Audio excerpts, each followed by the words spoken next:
धूप ढल रही थी। गांव के छोर पर बहने वाली नदी का पानी सुनहरी आभा लिए चमक रहा था।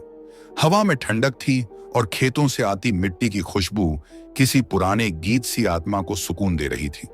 लेकिन उसी गांव में एक ऐसा कोना भी था कोई जाना नहीं चाहता था। गांव के उत्तर तरफ एक पुराना शिवाला था जिसके पीछे एक टूटे बिखरे महल के खंडहर पड़े थे। कहते थे कि वहां किसी समय ठाकुर साहब की हवेली थी, लेकिन 100 साल पहले वहां आग लगी और पूरी हवेली खाक हो गई। तभी से गांव वाले उस ओर कदम रखने से कतराते थे। लेकिन अरुण 20-22 साल का एक साधारण गरीब परिवार से ताल्लुक रखने वाला युवक कभी कभी शाम को वहीं चला जाता। उसे वहां एक अनजानी शांति मिलती थी। एक दिन जब वह उसी खंडहर के पास बैठा था, उसे लगा जैसे किसी ने उसके कंधे पर हल्के से हाथ रखा हो। वह चौंका और पलटा। सामने खड़ी थी एक लड़की, सफेद साड़ी में, बेहद सुंदर, लेकिन आंखों में एक गहरी उदासी। तुम कौन हो? अरुण ने कांपती आवाज में पूछा। लड़की ने धीमे से मुस्कुराकर कहा, मैं यहां की हूं।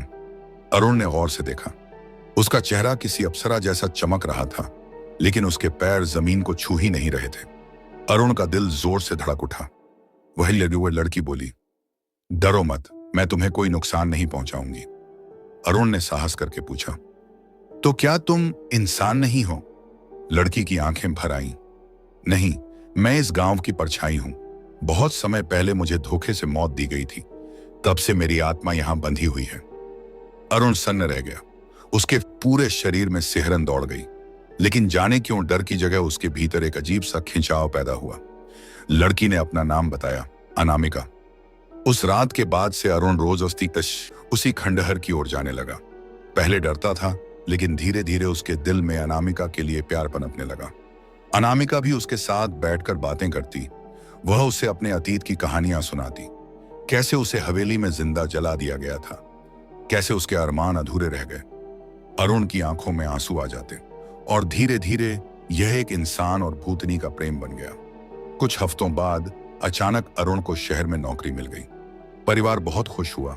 माँ बाप ने कहा, बेटा अब तू गांव छोड़ शहर जा, मेहनत कर और हमारे लिए अच्छा जीवन बना। अरुण भी उत्साहित था, लेकिन अंदर ही अंदर उदास भी, क्योंकि उसे अनामिका से बिछड़ना पड़ रहा था। अनामिका ने उससे कहा, जाओ, पर याद रखना मैं तुम्हें कभी अकेला नहीं छोड़ूंगी। अरुण ने सोचा यह बस एक भावुक बात है।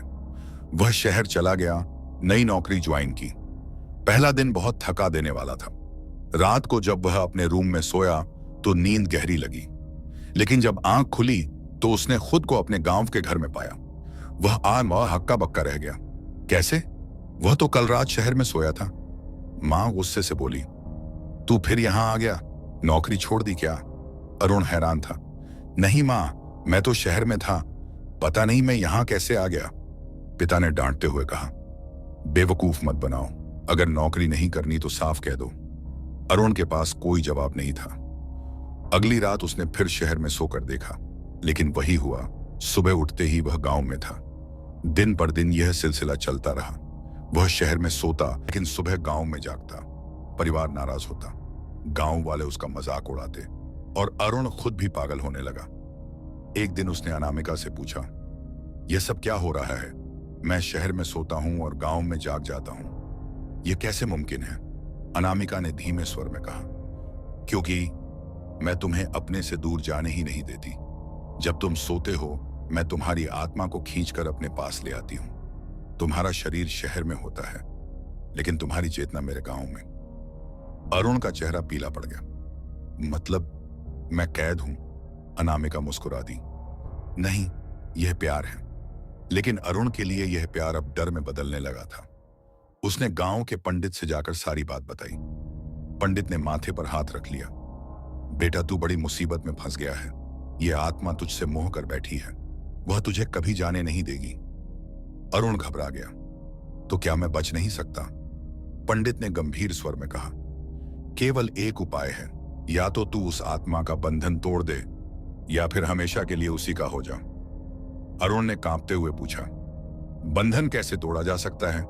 पंडित ने कहा, उस आत्मा को उसके अधूरे काम पूरे करने होंगे, लेकिन सावधान रहना, अगर वह तुझसे सच्चा प्रेम करने लगी है तो वह कभी नहीं चाहेगी कि तू आजाद हो। अब यहां से कहानी और गहरी दर्द से भरी जाएगी। अनामिका का असली रूप, खतरनाक घटनाएं और अंत, जहां अरुण को तय करना होगा कि वह प्रेम चुने या मुक्ति। So please like and subscribe my channel. आप इतना तो मदद कर सकते हैं, थैंक यू। अरुण पंडित से मिलकर लौट रहा था, तभी शाम का अंधेरा गांव पर उतरने लगा। हवा में अचानक ठंडक भर गई। रास्ते में नीम का पेड़ था और उस पर बैठी एक उल्लू की चीख से उसका दिल कांप गया।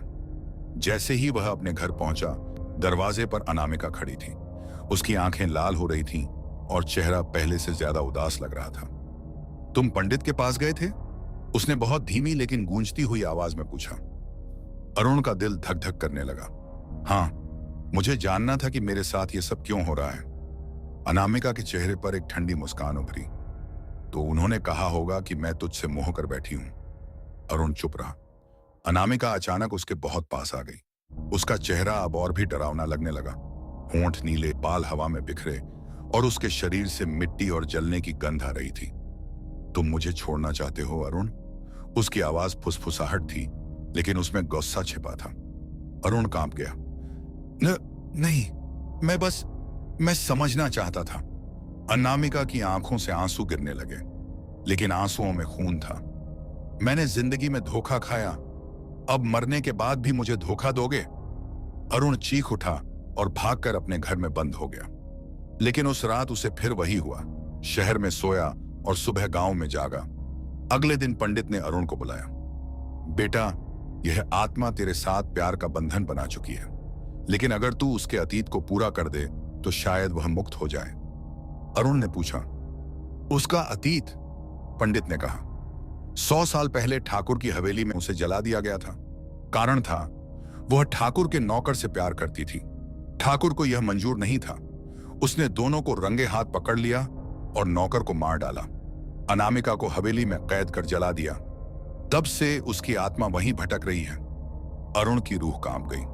पंडित ने कहा, अगर तू उस नौकर की आत्मा को ढूंढकर अनामिका से मिलवा दे तो शायद वह तुझसे अलग हो जाएगी। अरुण ने हिम्मत करके उसी रात हवेली जाने का फैसला किया। चांदनी रात थी। हवेली के टूटे खंडहरों में हवा सरसराती थी और दरवाजे चरमराते थे। वह टॉर्च लेकर अंदर गया। टूटी दीवारों पर चमगादड़ लटक रहे थे। अचानक उसे किसी के रोने की आवाज सुनाई दी। अंदर बढ़ा। वहां एक कोठरी थी जहां दीवार पर जलने के निशान थे। अचानक सामने धुएं से आकृति बनी। अनामिका थी, लेकिन अब उसका चेहरा और भयानक हो चुका था। तुम यहां क्यों आए हो? उसने भारी आवाज में पूछा। अरुण ने साहस करके कहा, मैं तुम्हें मुक्त करना चाहता हूं। अनामिका की आंखों में चमक आई। मुक्त या मुझे छोड़ने का बहाना? अरुण चुप रहा। अचानक उसके पीछे एक परछाई उभरी। वह एक आदमी की आत्मा थी, हाथ बंधे हुए, चेहरा घायल। अरुण ने समझ लिया, यह वही नौकर है। अनामिका ने चीख कर कहा, राघव। वह आत्मा रोने लगी। अनामिका, मैंने सोचा था हम साथ मरेंगे, पर तुझे अकेले जला दिया गया। अनामिका के आंसू बहने लगे। अरुण ने दोनों की ओर हाथ जोड़कर कहा, तुम दोनों का मिलन ही तुम्हारी मुक्ति है। जैसे ही राघव और अनामिका एक दूसरे को गले लगाने लगे, हवेली हिलने लगी। चारों तरफ से चीखें सुनाई देने लगी। हवा में राख उड़ रही थी। अनामिका का चेहरा अब शांत हो गया। वह अरुण की ओर देख मुस्कुराई। धन्यवाद अरुण, अब मैं मुक्त हूं। लेकिन तभी अचानक कुछ हुआ। अनामिका का चेहरा फिर बदल गया। अब वह और भी डरावनी लग रही थी। नहीं, मैं मुक्त नहीं होना चाहती। मैं अरुण को नहीं छोड़ूंगी। राघव की आत्मा चिल्लाई, अनामिका, ऐसा मत करो, यह लड़का निर्दोष है। अनामिका चीखते हुए अरुण की ओर बढ़ी। उसकी आंखों से आग निकल रही थी। उसके बाल सांपों जैसे लहरा रहे थे। अरुण भागा, लेकिन दरवाजे अपने आप बंद हो गए। पंडित, जो बाहर मंत्र जप रहा था, चिल्लाया, अरुण, अगर बचना है तो उसके खून का बंधन तोड़ना होगा। अरुण ने देखा, उसकी कलाई पर अनामिका का नाम खून से लिखा हुआ था। उसने कांपते हाथों से चाकू उठाया और अपने हाथ पर कट लगा दिया। जैसे ही खून गिरा, अनामिका दर्द से चीख पड़ी और धुएं में बदलने लगी। राघव की आत्मा ने उसका हाथ थामा और दोनों धीरे धीरे आकाश में विलीन हो गए। अरुण जमीन पर गिर पड़ा। हवेली शांत हो गई। सुबह जब गांव वाले आए तो उन्होंने अरुण को बेहोश पाया। पंडित ने कहा, यह अब आजाद है, आत्मा चली गई। लेकिन जब अरुण होश में आया, उसने देखा उसकी हथेली पर अभी भी अनामिका का नाम खून से लिखा हुआ था। वह डर से कांप गया और उसी रात जब वह शहर में अपने कमरे में सोया, सुबह उठते ही उसने पाया वह फिर गांव के उसी शिवालय के पास खड़ा था और उसके कानों में एक धीमी फुसफुसाहट आई। मैंने कहा था ना अरुण, मैं तुम्हें कभी अकेला नहीं छोड़ूंगी। कहानी समाप्त, लेकिन अंत खुला हुआ है। अनामिका की आत्मा गई या नहीं? अरुण हमेशा के लिए उसकी कैद में है या नहीं? यही सस्पेंस पाठक को डर और रोमांच में डुबो देता है। दोस्तों, यह थी आज की डर और रोमांच से भरी कहानी। क्या आपने भी महसूस किया कि इस कहानी के हर मोड़ पर सांसें थम सी जाती थीं? और आखिर में जो हुआ वह तो सच में दिल को झकझोर देने वाला था। लेकिन याद रखिए, यह तो बस शुरुआत है। असली खेल तो अभी बाकी है।